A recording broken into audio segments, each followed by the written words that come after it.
पत्रावर पेनानं लिहून महिला डॉक्टरनं आपलं जीवन संपवलं. सुसाईड नोटमध्ये पोलिसावर अत्याचाराचा आरोप. साताऱ्यात कळबळ. फलटण येथील घटनेची मुख्यमंत्री देवेंद्र फडणवीस यांनी घेतली माहिती. सातारा एसपींकडून मुख्यमंत्र्यांनी तात्काळ घेतली याबाबत माहिती. संबंधित पोलिसाला तात्काळ निलंबित करण्याचे मुख्यमंत्र्यांचे आदेश. परराज्यातील म्हैस खरेदीसाठी केसीसी करून 3 लाखांपर्यंत कर्ज. धवल क्रांती योजना सुरू. एका म्हशीसाठी 1.5 लाख, 2 म्हशींसाठी 3 लाख रुपये कर्ज मिळणार.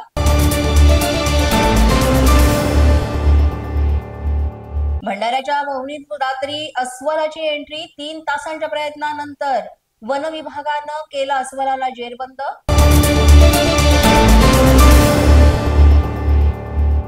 चंद्रपूर येथील ताडोबाच्या पक्षी वैभवात आणखी पडली भर. वन्यजीव अभ्यासगडी वनाधिकारी रुंदर कातकर यांनी युरोपियन नीलपंख पक्षी शोधला.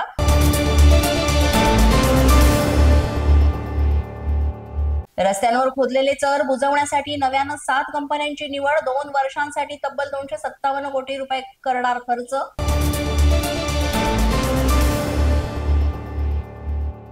बीएमसीच्या घरांच्या लॉटरीला मुंबईकरांचा चांगला प्रतिसाद. गेल्या 10 दिवसात घरांसाठी 10,000 जणांची नोंदणी. आतापर्यंत 168 लोकांनी केले अर्ज निश्चित.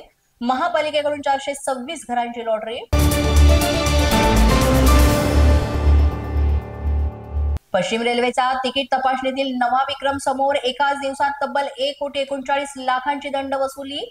17,383 विना तिकीट प्रवाशांवर ही कारवाई करण्यात आली. सणासुदीमध्ये फुकटे रेल्वे प्रवासी वाढले. फुकट्या प्रवाशांवर मध्य रेल्वेची कारवाई. भुसावळ रेल्वे विभागात विशेष तिकीट तपासणी मोहीम अंतर्गत 948 विना तिकीट अनियमित प्रवास करणाऱ्यांवर कारवाई. मेट्रो रेल्वे 3चा प्रवास सुसाट सुखकर, पण भुयारी मार्गामध्ये इंटरनेट ब्लॉक. त्यामुळे प्रवाशांमध्ये प्रशासनाविरोधात नाराजी. पोलीस माझा न्यूजच्या बातमीपत्रात आज इतकंच. तुम्हाला आमचं बातमीपत्र कसं वाटतंय याबाबत अवश्य अभिप्राय कळवा. यासाठी पोलीस माझा न्यूजचं युट्यूब चॅनल सबस्क्राईब करा. तसंच आमचं फेसबुक, इंस्टाग्राम आणि ट्विटर अकाउंट फॉलो करा. अधिक माहितीसाठी आमच्या www.policemazhanews.com या वेबसाईटला भेट द्या.